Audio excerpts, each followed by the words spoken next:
Howdy, everybody. Welcome to Step Into the Portal. My name is the Brandt. Let me know if you can see and hear me. It looks like the stream is running slow. Everything says it's good, but it looks a little bit shaky. I think it's because I'm attempting to show... I was going to go to the Con of Heroes website and show off the video, or show off the website and talk through some of that, but it looks like it's being a little slow. So let me know what you are seeing and hearing. It's always like the first rule of live streaming. My preview here is showing it extremely slow and choppy. So is that what you're seeing as well?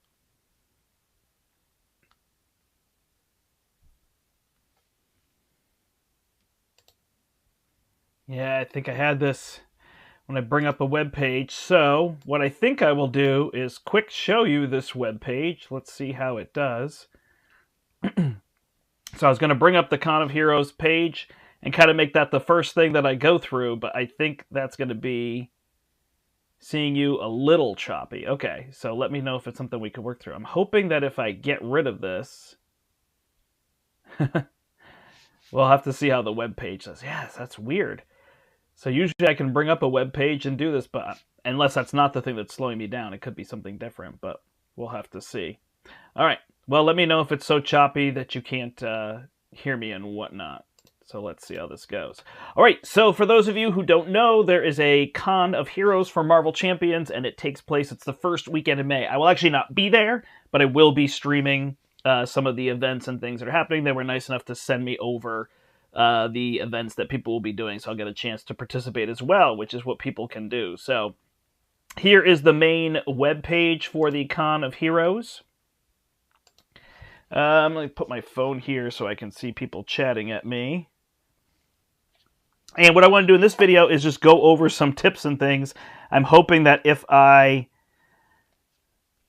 get rid of this web page, then I'm hoping that the stream will pick up. I'm hoping this is the issue here. So, all right, here we go. Con of Heroes. So we got a whole bunch of things to go through. Here's your reminders about various things. It looks like if you wanted to cancel your tickets, the time is over. Preview of the various things that you'll be doing. I'm going to go a little bit quicker just because I think this is the thing that's leading the stream to be a little bit slow. So, I am not going to the Con of Heroes this year, and unfortunately the tickets to fly were just way out of my price range, so I will not be there. All right, so here's just a little bit about it. It's at this it's at this Game Center, which used to be the Fantasy Flight Building. Asmodee is like across the parking lot right here. So you'll be inside here, and then there's a back room in there. This just tells you how it came about. I'm not going to go through all the things. Let's go to the FAQ. So the FAQ is just telling us, answering some questions, which type of events will be hosted. So there'll be free play and even more games. They have some games there you can play. People are bringing games. And then there'll be events, so we can see the scheduling page for which events are going on. Oh, I'm not choppy anymore. Perfect. All right. So here's the various events. Here you can see the con hours are basically open 10 to 10. The last day it's going to close at 6, and this is because this is Game Center's time. And you've got your kitchen hours here for getting food, which is there, which last year was good. I've heard that they've decreased some of the food options, but I was able to eat there and then go out to meals, at other times with people, but I was happy to be there. So the events you're going to want to see is if you're around on Thursday night, Marvel Champions Monthly is going to be recording at the DoubleTree. So you can check out their recording and hear that. If you're there a day early, then it looks like it starts at 10 a.m. and at 1 they're going to have this match with Magneto. So make sure you have your Magneto cards with you. And each table's outcome is going to affect the others. And then this Multiverse Meltdown, this is going to be the really fun one that I am sad to miss and hoping there's a way that I can participate as well. But this is going to be where, and you're going to find more on this. I'm not going to go over all those details, but this is going to be where tables play cards with other tables, and they actually previewed a whole bunch of the cards here, but it becomes a multiverse where the whole room is playing together, but in a nice way. So, oh, I'll miss you too, Anne, but hopefully I'll catch you at Gen Con. Then at 7 o'clock, so this really sounds like a highlight right here, is how I should say that.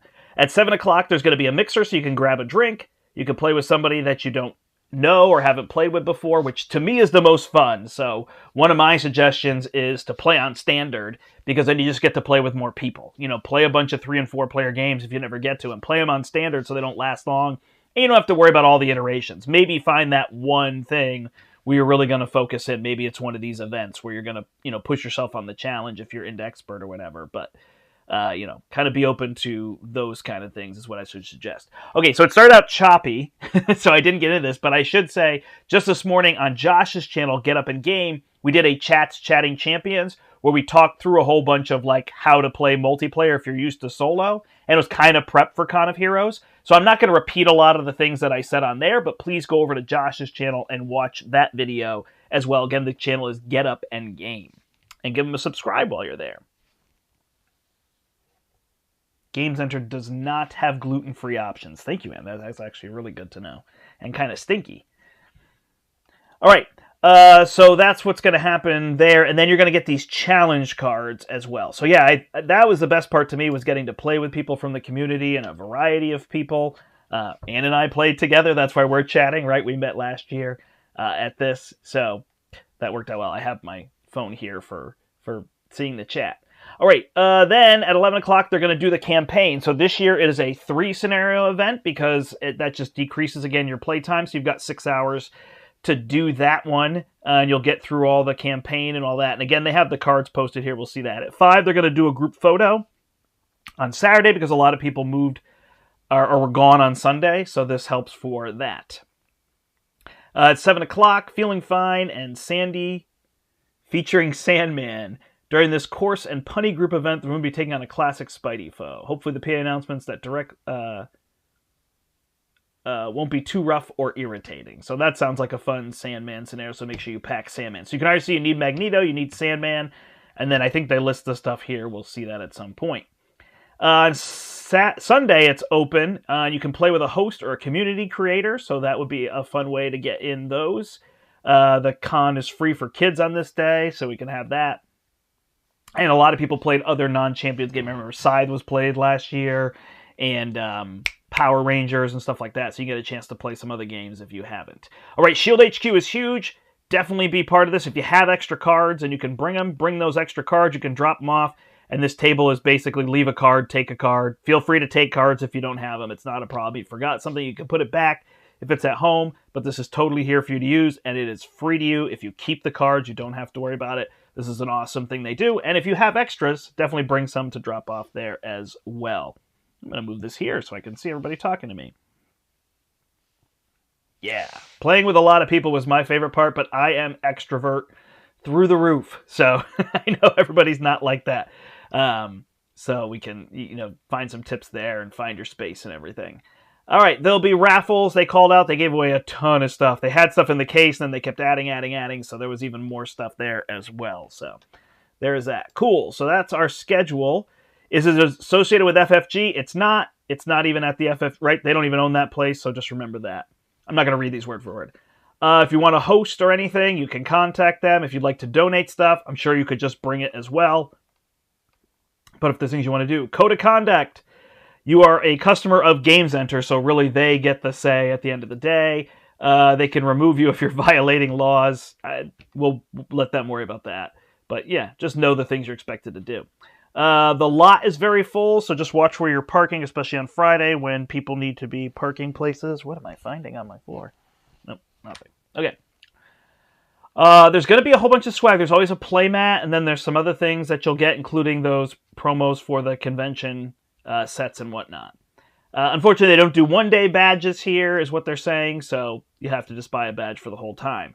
There are no masks this year, so you're welcome to wear a mask, I'm sure, in most places, but you don't have to require proof of vaccination. Minnesota doesn't have a masking policy going on right now. Sorry, that's where it is. Again, it was choppy at the beginning, so I didn't get to do a big intro, but that is all that stuff. Cancellation policy, COVID, make sure, here too, if you're feeling sick, take a test, make sure you're good. I know it stinks to miss something if you're sick these days, but let's get people healthy. I mean, that's the number one thing coming out of the pandemic. I know we're not necessarily out of it, but at least using that phrase is that people are realizing, hey, if I'm not healthy, I should stay home. And usually doesn't get people to too bothered. All right, we went through the schedule. Here's tickets. You've kind of already done that. So let's do travel info and what to pack. So this will help you from their end. So here, this is where you can see the game center. These are all the tables. Kind of those windows, and the front door would be kind of down this way. If you can see my mouse. You can't see my mouse. So the tables would be, yeah, down under there. These back doors here are where you're going to find the con. I think these far right doors, there's another place through here, so that's where you'll be. Here's your location and your dates if you need your address for whatever. You can't have any outside food or drink. There's a full kitchen. There's beer there as well if that's something you're looking to do, so remember that. But last year they gave you a buzzer, so you could order and then you could go sit down, which was nice. And, you know, there's a game store there, so if something looks interesting and you're going to that spot, me working for a game store, it's always good if you can support the store. But you did buy a ticket to get in, so I do think it's a little different on that. You can go to this Click for Con of Rings, which has ideas for Twin Cities activities if you're going to be there longer. That's what I tried to do. I actually tried to convince my wife to go and we make a vacation of it. She's like, yeah, I don't think I'm going to do that while you're spending 48 hours of that playing games, if not more. So that was that. Your travel code for your airport is MSP. I don't think we need that. Here is the hotel that they have for $135 a night. This was a nice hotel, and there's a big lounge there you can hang out in and play games with people. In fact, we played till pretty late both nights. There was a quinceañera going on one night, and it was super loud. Yeah, and you can walk to the hotel, so they're showing you all that. There's a Walmart you can get to. There's an Aldi's. You can Uber to these things if you want to find ways to save on food, and some vegan and vegetarian food options for the area, which was really nice of them to include. It would be good to have a gluten-free thing as well, although I guess that's not really places as much. All right, so what should you bring? So here's the theme that's happening. They're focusing on Mutant Genesis, so again, there'll be plenty of people with the scenarios. If you can't fit the scenarios, don't worry about it. If you can fit the scenarios, then be that person that brought them, right? Including Mojo Mania. So if you can bring these, I think that would be awesome. And then Claw, Crossbones, and Sandman are the other ones. So they said that Magneto was part of that, so make sure you have Magneto, Claw, Crossbones, Sandman. That's probably your minimum. But again, people will have those scenarios. You'll find people. So if your space is limited, you'll survive without these, or whatever number of them you can fit. Then these are the mods that you're going to need from Rise of Red Skull, the Hood, and Sinister Motives. And again, if you don't have one of these, somebody will have it, so you'll be fine. If for some reason you bought an extra hood and you have it, bring it so people have ransacked armor and you can do that. But these are just suggestions of what you're going to need. All right, so here's where they talk about decks. I talked about this on his channel as well. Ooh, let me see here. Yeah, they sell alcohol.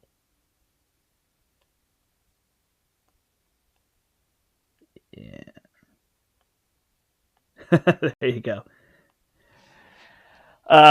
Yeah, they're talking back and forth there, Ann and Nick, which is great.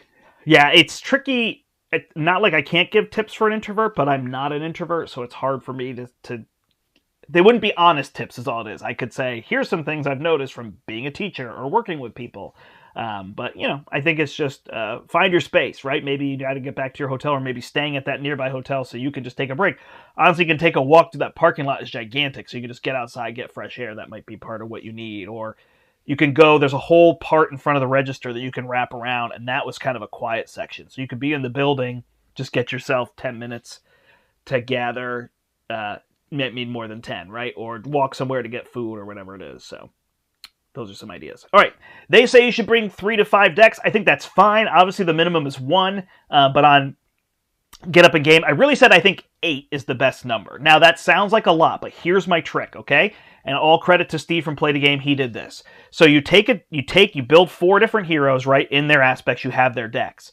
Then you take a picture of each one. You have the picture readily available. Maybe it's Marvel CDB, but something where you can get to it really quick, store it somewhere. Not necessarily print the pictures, but put them in a folder. You can find them quick on your phone. Then you take those apart. Then using those cards and whatever other cards, you build 4 other heroes in aspects, and you snap pictures of those, and now basically put 4 of those decks together and take all the extra cards as a sideboard. I think sideboard is the way to go. We also talked about uniqueness rule, and I said just have some other, so if you're playing a bunch of X-Men, just have some other X-Men you could throw in your deck, or some other characters, and there's other ways you could go about doing that. But sitting down at the table, and talking about those things is going to be the key. But I really think you can get yourself 8 decks by doing that and take up a pretty small space. I was going to bring up a box, like those white boxes. You know, I have my big one next to me that's much bigger and has the double thing. But you could get one that's about this long pretty easily. I think we sell them at the portal for like $2. So get a box like that. And then you could even bring half and half each day. That's what I do at Gen Con and PAX. Now, I'm not playing Champions the whole time, so you probably want most of your stuff. But throw it in a backpack, really easy to deal with. And you can fit 8 decks where it's 8 heroes, and then those extra cards will be pretty easy to fit. So I think that's a really good idea. Ooh, nice. There's a gluten-free Italian place. That sounds good. All right. So there is that. But that is my suggestion. I really think 8 decks is the way to go. It'll give you good variety. It'll let you switch and whatnot. I think a playmat is good, but you can really live without it if it's tough on space. A lot of people like to have them. And you're going to pick up your Con of Heroes playmat. If you end up wanting one, you could buy one there if they have extras. They had extras last year, so I'll assume they do.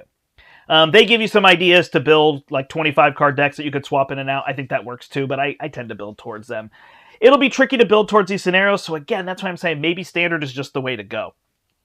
You get more games in, you get to play with more people, you're not worried about that difficulty. But that's going to be the focus for some people.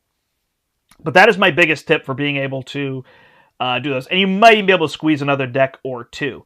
Again, they'll have tokens and things, so if that becomes a difficult spot, if you have your buy the same token or your Team Covenant tokens, I realize you're going to want to bring those, but there'll be people driving that'll have a bunch of those tokens, so if you had to set those aside. Of course, you might want to have tokens because you might be like me and playing on the floor in the airport while you're waiting for your flight. So there's that. But that gets you kind of that idea. But I think a sideboard is a really key. Sideboard to have cards you can bring in and out, and sideboard so you can just be building those decks. It was very fast to be like, oh, I've got my Rocket deck, and now I want to turn to Miss Marvel. So remove these aggression cards, add these aggression cards, and here we go. I'm ready to go. And I have my decks ready. Also, here's an interesting one. Don't be afraid to share your decks with other people. If you build, like me, and you were to build 4 X-Men deck that work really well together, hand those out to people. Let them play them, you know? Maybe you want to be at the same table. I can totally get that. Maybe not. Maybe you're not as worried about it. You'll know yourself best, but don't be afraid to play somebody else's deck if they offer and to play yours, and then you'll just get a bigger variety. And you'll be forced to kind of figure out what are they thinking for theirs. We talked about the events. We basically talked about the rules here, so I think we're good. And here's ideas with that. I think we're done on this website. Oh, wait, no, I should show you the print and play.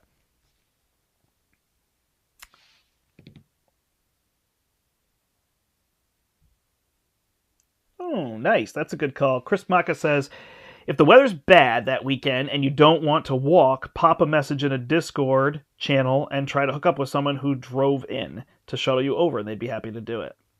Nice. Yeah, same if you want to go to Target or something like that, so that should work well. Looks like it's still a little choppy there, huh? Hopefully when I get rid of this. Yeah, and Standard works really well. Okay, so here's the print and play. So I think these are the various things. Do they have it all ready to go already, or is it coming up eventually? So here's a preview of the Multiverse Meltdown. Here's the rules. So it looks like they actually have it here already for you. Nice. Okay, so that's there. And I think they'll have things up to print. It looks like they don't have it yet because they want to have people for there. And then here's the stuff even from last year if you didn't attend and you want to print and play yourself. So what awesome community they have been. I actually should talk about the they. I did the about and I did not give credit, I realized. So this came about from, where are the people that are running it? All right, it is Chris from Hall of Heroes. It is Dan Kennedy Hawk from Marvel Champions Monthly. Hone, which is Terrence. You can see him on One Stop Co-op Shop. And Americano Austin. And Addercop, I guess. Shane, and they are also on Marvel Champions Monthly. So those are the people that are hosting this for us. So thank you to them. And then they've got things on their past events. I don't think we need to worry about that. All right, cool. Let me see if this gets less choppy. If I shut this down and shut this down, less choppy. Is it choppy now? Have to let me know when you get here. To this part, I see that this is a little bit behind where I am. Okay, so things to talk about, and then I'm going to go to cards. I'm going to go over a lot of cards, and then I'll do Q&A and answer any questions that people have. Thanks, Nick. Thanks for joining us. All right, so multiplayer versus Soul. If you play a lot of Soul, the things that are key to know is, first off, one of the things I want to tell you is threat becomes a kind of a bigger issue. You can't just say who's the Justice player and make them take care of threat. So you're really going to have to help focus. Even if you're the protection, you're going to block for everybody, you're still going to need to help remove threat. So have something in your deck. If it's the Daredevil ally that can remove 2 threat a turn or something like that, that would be good. Nice, good. It's less choppy. Thank you, everybody. So just think about that. Be willing to, use your character, even if you're in aggression, to thwart and help control a little bit more threat. It gets a little bit more out of control with 3 and 4 players. So those are some tips just to know that you could have a dedicated Justice person and they can do most of the work, especially a Cap, a Miss Marvel, a Rocket. There are others, Phoenix and whatnot. But just don't be afraid to jump in and be like, let me help control some threat and whatnot for that. Great. Thank you, everybody. I appreciate the video. Seems fine. I figured that was the issue. I don't know why. When I stream from downstairs on the webpage, it's fine, but up here. So we'll keep going.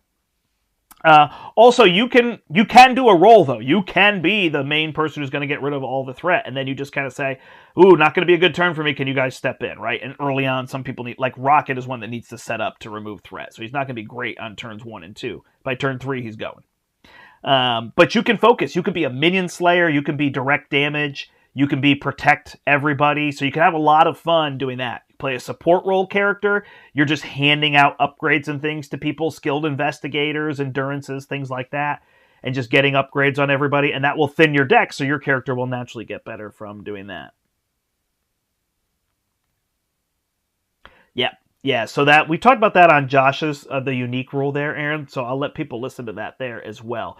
But it's a great point to be aware for that. And, he even said, which I hadn't thought about, which is just let there be 2 copies, right? I mean, some cards will be a little rough, like a Maria Hill, if there's 2 copies, but other cards, it might not be a big deal. Ironheart, I drop 1, you drop 1, I draw a card. It's not the end of the world for something like this.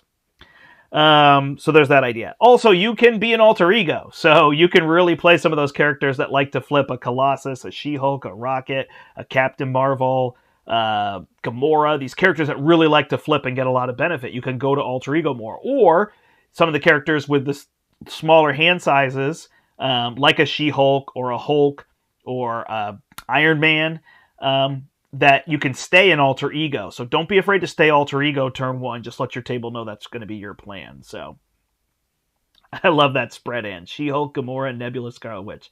That's going to be fun times. That sounds awesome. All right. That is that. So those are kind of my tips on multiplayer and playing for those things. So now really what I want to do is just go to the table and show off cards. I've got piles and piles of cards here for you.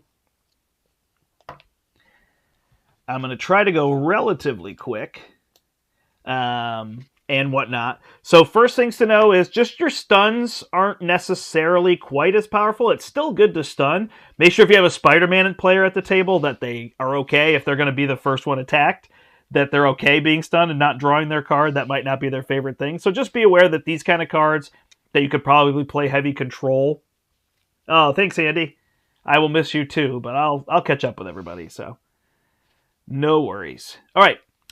So just realize that this kind of control through status effects, while they're still good, stunning and confusing will definitely slow them down. It's just not nearly the same in 3-player.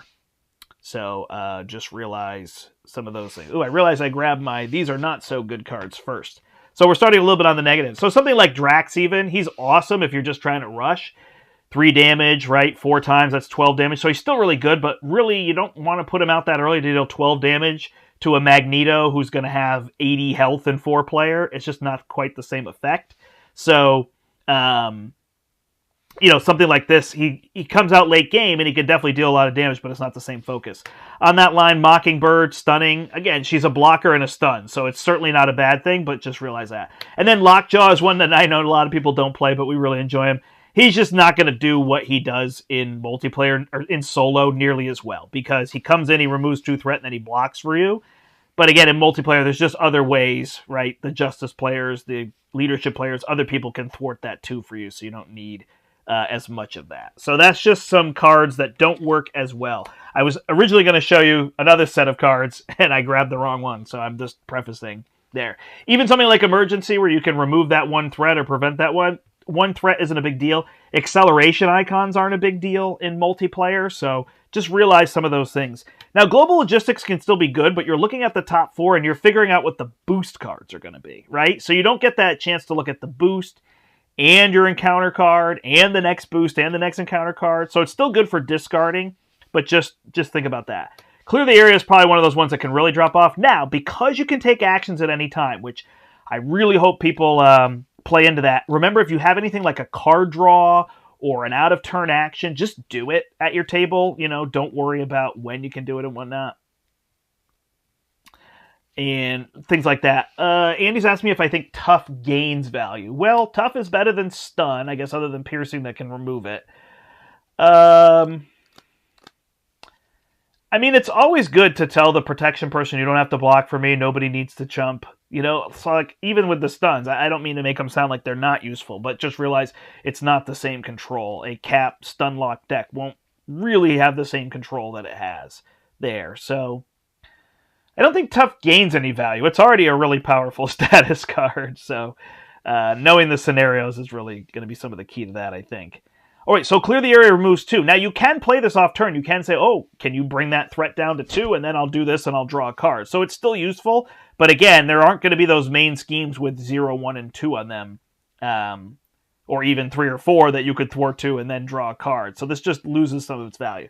One way or another is interesting. I would say generally it's not good, but based on the scenarios, there's some where you can pull things out. So like a Taskmaster where it's just a set 5, this card is amazing. So, you know, your mileage may vary based on your table, but again, not the same effect you have in solo. You can't bring out a one with 2 or 3 threat on it, clear the area, use your hero, and just clear of the ones that typically have 2 or 3 threat in solo. They're going to have a lot more on them, so just pay attention.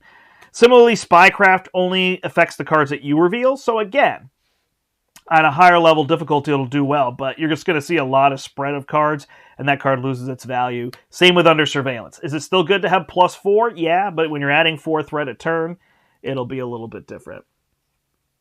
All right, see you, Ann. Thanks so much for joining. So this isn't quite the same card we want to see. Now, this can still be really good on an Ultron, maybe a Magneto Stage 1, the ones that have 3 in them, right? This can still help to prevent that one early on and then come out later. So the more schemes in the scenario, main schemes, the better this card is. Oh, Andy, you're dead on. Yeah. So Andy's saying Tough is better because you can stun and then somebody else can be tough. Yes, 100%. That is exactly right. Cool. So cards like Avengers Assemble, this is going to be tough at something like Con of Heroes. This is amazing when we were all Avengers. But now that you can't guarantee the table is going to be Avengers, this will really be a U card. So again, readying everything and giving it +1/+1 is incredible, but doesn't have that same effect. Similarly, Silk, yes, you can cancel that Shadows of the Past, but you're going to go through the deck pretty fast. So it's great, right? You know you have one deck pass, but depending on, like, you're playing Claw, Claw's going to go so fast that Silk is going to lose that, get rid of Shadows of the Past. But of course, there's always something else, an under 5 if you're playing Expert or whatever. Hard to ignore. You probably can ignore this card in Protection. If you're playing the perfect defense strategy, you don't really need to be helping. I know we said help remove threat, but getting this build card down instead of having cards to defend for other players is going to be a lot different. So just be kind of considering that. You probably don't need those. You could put 1 in, so every time you're blocking, if you get it out, you're removing 1 threat just to help a little. But in general, not so good. And similarly, Defiance. Now, you can definitely build a strategy where when you get attacked, you're going to play Defiance. You count as defending, and you're going to play other cards. But you can't play this against other people. So this card loses its...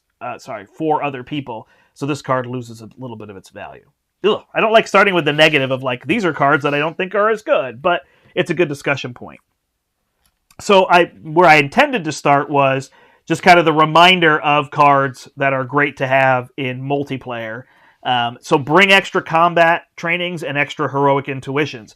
These are cards that I would actually sideboard. So I would bring a few of these, and then looking at the table, I would look and say, oh, who's there, right? Oh, we've got a Wolverine. He'll definitely want a combat training. I know I want one on myself. We have a Hulk, right? But if you look at other ones, like, oh, we have Rocket. He doesn't really want this. We have Miss Marvel. She doesn't really want this. And so then I would bring a few out. Similar with the heroic intuitions. Who's really going to want to thwart? Who's not so worried about it? Who's readying, right? So these cards are going to go on Quicksilver at my table first because he's readying. So I'm going to upgrade his stats. So those are just kind of things to think about in general with cards that you're probably used to playing already. Hey, ID Jester, how are you? We are talking prep for the Con of Heroes, which is a Marvel Champions only. It sounds like exclusive in saying that, but a Marvel Champions specific convention that's coming up in just a couple weeks. So there's that. Then the other cards to try out are these Alliance cards. So there's 5 of these Alliance cards, and these are super awesome. The Joining Forces one, it's a little tricky. It works best at a 4-player table. Cosmic Alliance can be great. You can ready an Avenger and a Guardian. Now, people are really focused on X-Men now, so I realize that'll make some of these a little bit tricky to use. But you could build 2 decks, right, and say, okay, I've got an Avenger and I've got that. You've got cheap allies like Eros, which is a nice cheap Guardian you get on the table, and use something like Problem Solvers. This is definitely the most powerful of all of the cards. This Stand Together is really cool, though. We don't have another card like this. You exhaust 2 characters, you prevent all damage, and you fire it back. So Thanos, Ronin, characters like that are hitting super hard, a late game Hela, and whatnot. As one doesn't feel like it's super interesting, but it actually will exhaust characters and then use their attack with overkill. So you can build up some allies and then make their attack have overkill and gain benefits, or use your own hero and then be healing your hero. So there's some interesting builds you can do with that. But these might be a little hard to focus around, especially with that. But they are really fun if you get a chance to try these. And then the Alliance cards are fun because everybody can pay for them. But this is kind of your bread and butter. So if you're bringing a deck, this Problem Solvers can be really strong. And in fact, if you play Problem Solvers in multiplayer, then you can play, I can't find one way or another, but then you can play your one way or another. So that's a good way to do that. But those are just fun cards, so I encourage people to try them out. All right. And then the other cards to remember is just your X-Men cards, right? You've got all this X-Men. I might be even missing one. So the fun of this is all these cards can just go in the center of the table. Your X-Mansion, your Danger Room, your Utopia, your Moira McTaggart. These could just go... Like, I know you don't want to give up your own cards, but you could just put these in the center of the table. Any mutant or X-Men can use these based on their conditions. It doesn't just have to be you, so... super fun. And then, you've got your game times and all your upgrades. Man, I'm telling you, a 4-player X-Men game with all these upgrades on the table. Oh, I forgot the X-Jet. I think I put it over in here. With the X-Jet out there. And then having all of these upgrades out there, and everybody's got 2 or 3 game times. Like, it's going to be lights out. That is going to be teamwork to its ultimate extent. So there's kind of your X-Men combo, since people are focusing on that. Just kind of have these cards available for you in your board or sideboard or whatever.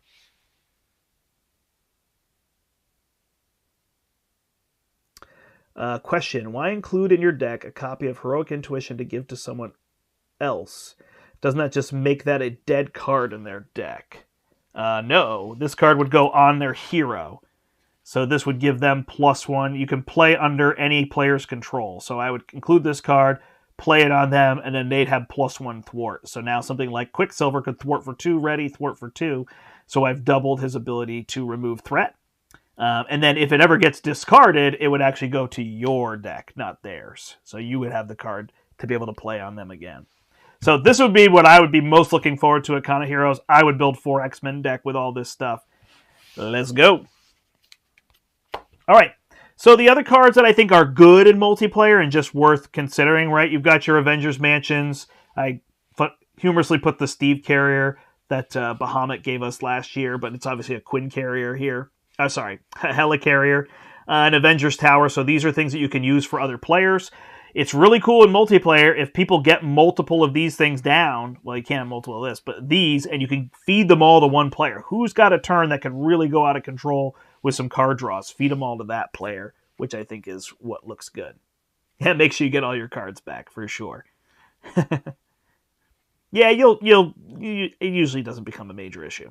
So those are good cards to have. All right, other ones. Target Acquire is just a nice card because it can cancel a boost card that comes face up. So if you're a hero that know you're going to be in hero form a lot, that can work really well.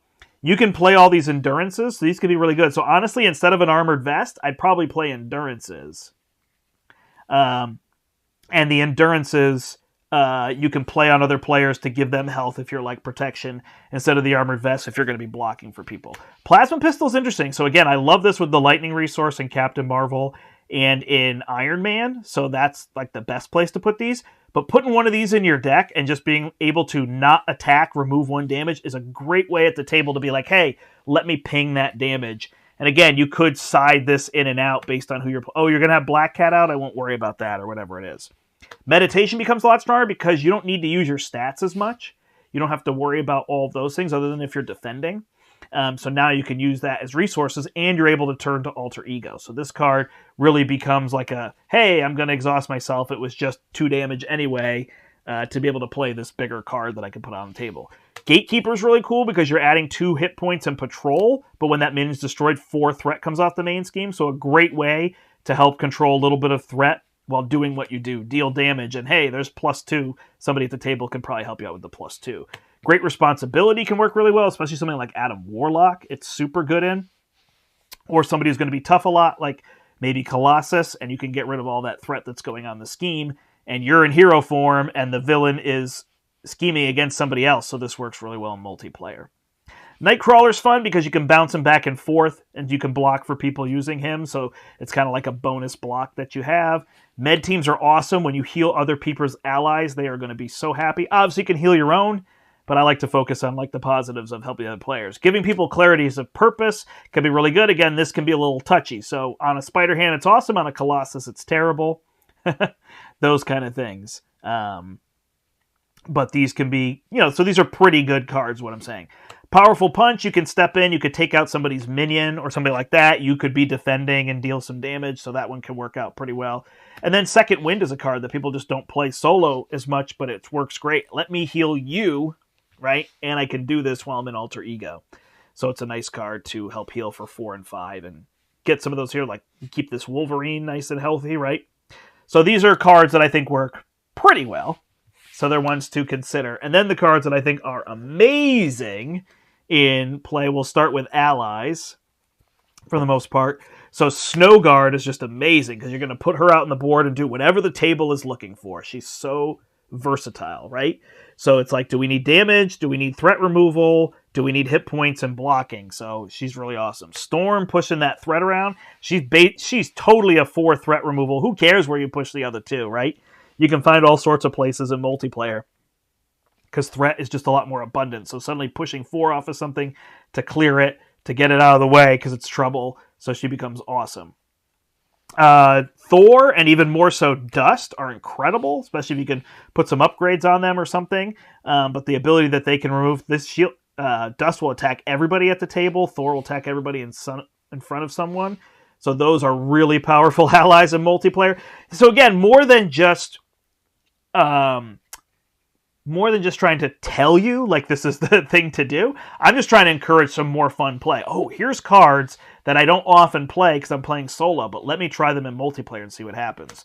Multiple man will just make the table happy. I'm basically just throwing down 3 blocks. That's a Wasp card right there because then you can recur them back into your deck so you're never worried about, oh, he fizzles, right? Quake is amazing because this just says after a minion scheme, so any minion, she can exhaust and deal 2 damage. She can just stay on the table and just keep dealing damage to minions that are in front of players. They will have to scheme, so it gets a little tricky, but she kind of stays out. And then, boom, the best ally you can play in multiplayer is Spider-Man. Spider-Man. Again, might have to sideboard him if somebody at your table is playing Spider-Man. Removes 12 threat from a side scheme when he comes into play. That basically clears every side scheme in the game in a 4-player game. And really 9 threat in a 3-player game. So he's just unbelievable. I know that 5 cost will bother people, but you get your Avengers Tower out, you have a double resource on the table, and you borrow somebody else's Steve Carrier.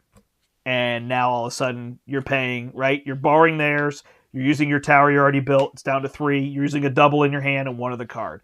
2 cards, Spider-Man comes out, right? So that's the idea with him. You definitely want to include your Power of Justice. But those are your allies that are super strong in multiplayer, and if you hadn't had a chance to try them out, do it.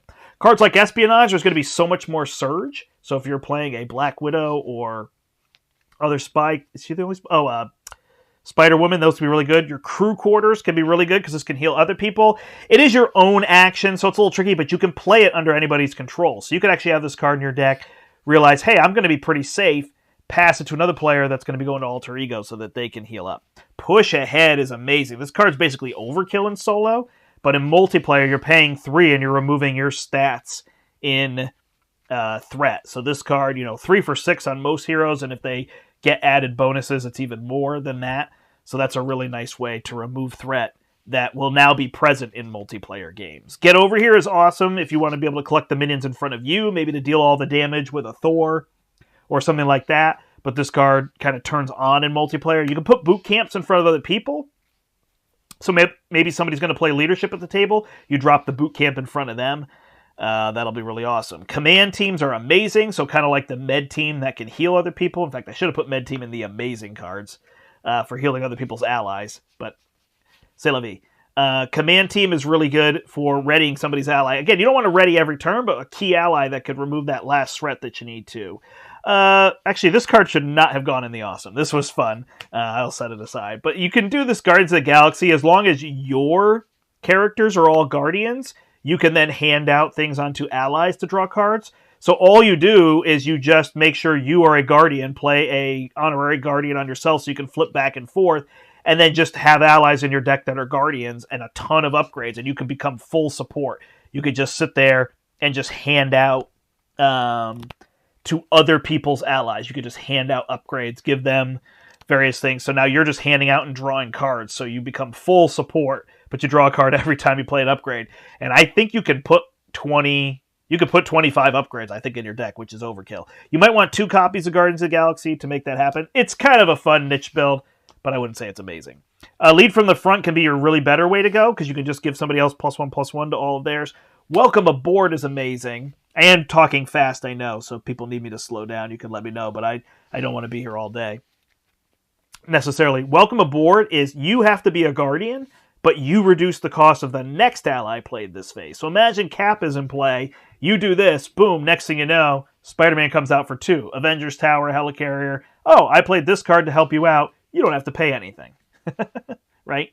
So you can do that. Overwatch with Crisis Averted is amazing, again, in multiplayer, and something like Even the Odds now removes 4 threat from all side schemes. So again, if you're going to play that, you can put one way or another in and make that work. So you can really do that, kind of like control what comes out there. Even a Jessica Jones can come in to play there. Cool. We've got another set of, say, 10 cards or so that I think are amazing. Get Behind Me can really help if you're fully defensive. You can cancel that Treachery card that's about to blow up the table. So that can be really strong. Desperate Defense is amazing. This is going to be your main way to ready yourself and attack again. And then Preemptive Strike, man, this comes in so strong on those decks, like a Colossus or somebody else that wants to take the damage, doesn't mind, maybe a Drax even. You play this, you're now going to take the damage instead because you'll be defending and you're going to send the boost back. Really good way to build up those vengeance tokens on Drax or something like that.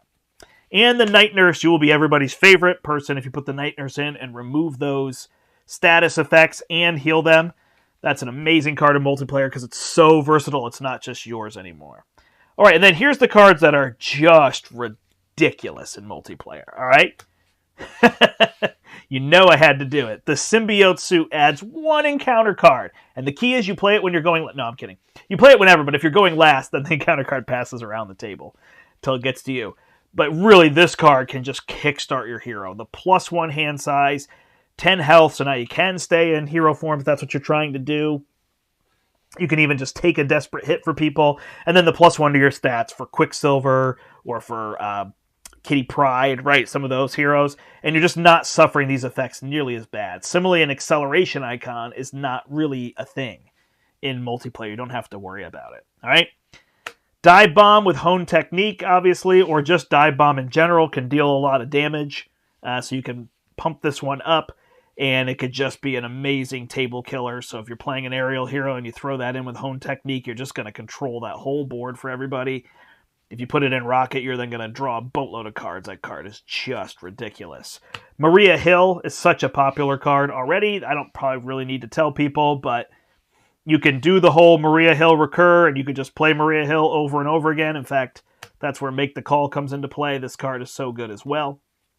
And then you're just letting people draw cards and just getting her back or getting whatever, right? This card you could get whatever ally back. So that's really good. If you're playing Guardians, Blaze of Glory is amazing.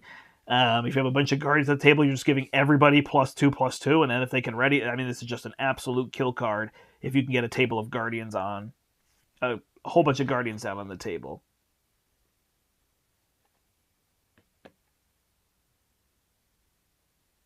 Really? So you think that this card requires permission, huh? Because the extra encounter card is that bad? I really don't find an extra encounter card to be that bad, other than a few spots. That's interesting that you would have people ask permission for that card. I definitely wouldn't think to do that. I think the card is good enough on its own. I don't think the encounter card's too bad, but it's a great point. You just want to make sure people know that you're going to have this card in play, and that is your plan. But that would be an interesting thing for me if I was sitting at a 4-player game and people said you cannot play that card. I think I would be somebody who would tend to listen, but if I was a little bullish, it might be tricky. What do you think makes people not want you to play that card? Just the fact you're getting an extra encounter card? Because in 4-player, you only go up 25%, Common courtesy. Are there other cards that you would consider common courtesy? Do you think Blaze of Glory is one because people's Guardians are going to take damage? I'm a big discusser, so I would say this is my plan. I wouldn't sit there holding the card like this and then, suddenly pop things on people, but there's that element. Cool. So just good food for thought. Yeah. I don't think it's a ridiculous idea by any means, but that's interesting that there's cards that we would have permission. I guess there's even can I play Nick Fury this turn, right? Does anybody else have Nick Fury? So there is that. Regroup. This card is ridiculously broken if you have a ton of allies. That card is crazy, but if you haven't tried the regroup strategy, especially in multiplayer, even in solo, it's really good, but there's that. And then finally, Muster Courage gets 3 toughs on the table if you're an Avenger. So I've obviously gone back to focus on all the cycles. I didn't play a lot of Champions. Oh, Go for Champions. I should have put that card here too. If you got a table of Champions where you can block for people, I should have remembered that one and I missed it somewhere. So you got to decide, right? If you start playing some of these cards like the Suit that people would kind of question, or Regroup, or Go for Champions, you're kind of changing the arc of that game, and is that where people are going with that? But it's good to do. So there is that. Check to see if you can play Angel. That happened at our locals. That's where that's coming from, and two people at Angel. So hopefully that gives you an idea of some additional cards that you can use to play. There's just other things with multiplayer. I highly encourage this. Once the villain phase is over, take a pause and kind of have everybody assess the table and say, based on what's in front of you, what do you think is the highest priority? And you might say something like, boy, this minion's going to attack me for 3 with piercing. I need somebody to take out that minion. I think I can do it, but is there anybody else who could do that efficiently? Or, oh, there's a crisis icon right here. So for us, it's usually 2 minutes, but it might be a little bit longer, but just take a little while rather than just saying, okay, it's first player's turn. I'm going to go get something to eat, right? Or whatever. They provide free cookies. They're awesome. But just have the group assess, have that conversation. That's where the cooperation comes in. And then people may change their minds a little bit. We pick on each other or whatever. But just having that moment of we're all discussing what are the high priorities for this turn that we want to do. Even do we have the kill, right? Because you'll be shocked. We were playing the other night with Nelson and we flipped the villain and then there was 60 health and 60 health was 2 turns. Done. Like that. Nothing. So when you don't realize it's there. Any card that has a negative impact on the table. All right. I agree. If the table is against you playing it, if I played the card, people are like, oh gosh, could you not play that? We really don't want to deal with that card. I don't think I would be the person that would say, too bad. But I might be like, oh, come on, it'll be really helpful. Check out what I could do and these kind of things, right? But yeah, I don't think I would be too difficult on that front. But I would say in a multiplayer game, the Symbiote Suit is a game changer. It's really that strong in my mind.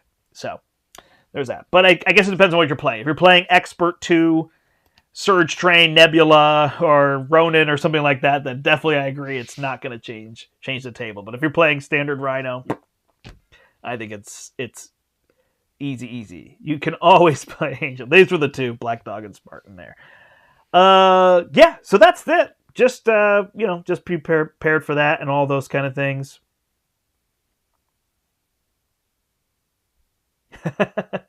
Yeah, so it's going to happen. Maybe this is part of it too, Chris. I think your points are super valid. I just realized people play different and they're coming from different places and different styles. And some people may have just learned the game, so they're trying to focus on getting their board built. Or they watched my video and I said, play the symbiote suit no matter what people say, right? And so just be ready to deal with people. Because that's a big part of the tricky part of playing multiplayer is that you're working with people, right? You're playing with people, so that's the key element. But that's also the fun. We're having the fun of playing with people and whatnot.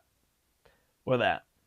Phoenix with the symbiote suit is beautiful. There you go. Yeah, that sounds great because she can use those cards already. So, there's that. All right, I said I would do a Q&A, so I don't know if anybody has questions. I'm going to go here to the place where I posted it as well to see if there are any questions. It didn't look like there were too many on here when I saw this last. Let's see. Yeah, remembering your 3-2-1 or whatever it is, 3 hours of sleep. The sleep thing isn't too bad there because they're open 10 to 10, so you've got 12 hours free. So I find people are good. But remember to eat and remember to shower, even if you have to eat something there. Obviously, if there's if the food options aren't good for you, then you'll have to figure something out. And then mostly people just saying they are not able to make it. Are there other questions that people have before I wrap this up? And that is why solo is so much better. Not having to deal with people and their nonsense. Yeah, it's funny, ID Jester. We definitely come from different fields. Like, I don't like solo because I'm not playing with another person. My main goal is to play with another person. Do I prefer 3 or prefer... Oh, I prefer 4 100%. Yeah. I'd honestly play 5. I straight up would play 5. I definitely think it makes some things difficult, like Black Order besiegers that don't come out at the start of tower defense because there's only 4. But yeah, 4 players, just awesome. You're going to get distracted. You're going to be talking to I would get distracted. I would talk to other people and things like that. The table's going to be that way. But again, it's just that experience. And sometimes you just have to say, hey, I'm focusing on this game right now, right? We're playing with 4 and having somebody at that table. Even 2 people to help control things. One person can kind of be doing like villain and deck cards. Another person could maybe resolving or placing tokens for them. So you can think about some of those kind of things, but I would totally go 4. And I would totally consider 5. Well, you're going to do this multiverse of madness, so you're going to get that experience where the whole room is playing together, and it's really creative how they did that. I got a chance to play with some of those cards already, so it'll be a ton of fun. You could see me playing at a table of 8, yeah. 5 with claw and power drain. Yeah, I mean, I realize there's some things that just aren't going to work, but I'm just saying, honestly, looping the deck in 5 isn't that big a deal, right? The threat's already going up 5 a turn, so it's going to take 5 deck passes till that equals what it is in a solo game, right? So it's interesting on that front. But yeah, I mean, 5 would be kind of to say I did it. I understand. 8 would definitely be to say I did it. It would not be fun. It's the same. When I play solo, I don't want to play 4 decks. That's not of interest to me. I know Eric loves doing that and kind of having it laid out in a spot where you can do it and get kind of an epic game going, which is cool. But there is that. I do think it would be neat to play Claw. Like we did Claw on a timer, and these timers have been really fun to me. But you definitely need focus. At something like this, it would be tricky. And whatnot. Also realized there, like I said, there's tables in other places. I don't know how it's going to work this year because now Game Center is paid to play on the tables. But I think that your badge for the con gives you access. So there are tables that were outside. There were tables that were around the corner. So you may have some access to some different places if like you really want to play a deep game with 4 people on expert or whatever it is, and you want to focus and not have that distraction. There were other places to move. And whatnot. And the lobby of the hotel was very playable. There was kind of like a counter we were able to sit at, and then there was like a set of 2 tables we were able to play at, so there was at least those 2 spots. I'm not sure what else you could find. They were very nice at the desk in the hotel. I would imagine if there was like a room with tables, they might let you go play in there too, if you wanted to play early in the morning or afterward or whatever. So if you're like me and you're up at 6 o'clock in the morning and you're ready to play by 7, you're sneaking in some games in some other places and whatnot. But yeah, overall, if you're planning on going, just have fun, prepare for those multiplayer games. Hopefully these give you some tips. I wanted to give you something more specific. Again, go watch that video on Get Up and Game and find out some more of those things that we had said there, kind of some general tips and ideas. But there's just really awesome things. Like I said, I highly suggest the table talk. And, there's going to be people that are going to kind of take control of that. And that's a little bit of the negative to people. It's like, I don't want to do the thing that you're saying. I think we should do this. And so you're just going to have to try to come to an agreement. But again, standard helps with that because it's not as live or die on that front. Hey, there's Steve. Nice. Steve, I got your Steve Carrier right here. Steve, would you play at a table of 3 or would you play at a table of 4? Which would you prefer, a 3-player game or a 4-player game? Let's see what his answer is. I have to talk a little because the video's behind. Yeah, those are general things to talk about and whatnot. My favorite would be the X-Men thing. I think that's going to be a lot of fun, but bring the heroes that you really like to play, the heroes that you like to know to play, and maybe one thing that you haven't tried, and then hopefully some of these cards give you ideas of other things you can try if you've never tried. Yeah, 4 always. Same as me, yeah. The more players, the better. The game just gets better and better as you add people, in my mind. And it doesn't necessarily get long. We've been filming all these games that we've been playing over the web, and they've been, 60 to 90 minutes when we're playing with cameras and having to talk through all that. So it's been pretty quick. It's not too bad. You can get around to play a whole bunch of those. So awesome. Well, thank you, everybody. If you're going to the Con of Heroes, I hope you have an awesome time. And whatnot, just travel safe and all those kind of things. Play with lots of people, enjoy the environment, enjoy all the things. Make sure to thank all the people that are running it. Thank the Game Center staff. Be nice to them. These weekends with lots of people get really busy, and the people who are in charge of everything. If somebody doesn't end up getting to play a game with you that wanted to, I promise that they want to, but they're just busy for some other reason. How many times is Steve going to play Miss Marvel at the Con? I don't know. I played Steve's deck a whole bunch. Which is the strongest multiplayer hero? I think it's Doctor Strange, because he can add 3 toughs to everybody. Yeah, and he can do the leadership recursion thing, I think, the best. So that's probably the best, would be Doctor Strange. I think even in multiplayer. I guess his weakness is trying to take out those minions, and then other people take them out for him. So, but there's others that are also very good. Oh, Cyclops might be another one. He's very, very good in that. But yeah, those are my general tips and ideas for you. Oh yeah, make sure you say thank you to all the people that are involved in running the convention there. And like I said, if people don't get a chance to play with you, I'm sure everybody wants to, but all of a sudden you get to Sunday and you're like, oh my gosh, we've been playing this game for 2 days straight and it's almost over. So, oh yeah, the Captain Marvel free candy is really good. Weakest multiplayer hero. I don't know. Part of me wanted to say Cap because his whole rating thing, but the leadership side is really strong, where it gives people -1 to the first ally played. He's already a strong. I'm almost thinking who doesn't gain, right, from other people. I don't know. Even Valkyrie actually is amazing. If you play that Valkyrie aggression, she's amazing. So I don't know. It's a good question. I don't know who the weakest multiplayer hero is. I'm not sure there. Oh yeah, I love my Captain Marvel deck. You can check that out. We're going to film another play, I think, on Sunday, so we'll finish up ours. And I've been having a blast just handing everything out to people and then just being like, let me just blast for 10 and 10 and 10, right? It's super fun to just all of a sudden have all the damage from doing all that. Yeah, I don't think Valkyrie's at the bottom if you play the Minion Slayer deck. She's really good in multiplayer, especially 4-player. There's going to be minions everywhere, and she's going to slay every single one. Every turn. So suddenly she's going to do the thing that she's built to do, and it's going to be awesome. So there's that. All right, any other questions? I will hang on here for a little bit because it seems like some questions are rolling in. Again, what I covered in the cards is not exact, and it's not all. I went through a bunch. I realized I forgot Go for Champions, which is a clear, amazing card. I wonder if that's a card that people would have to say, can I have permission to play Go for Champions?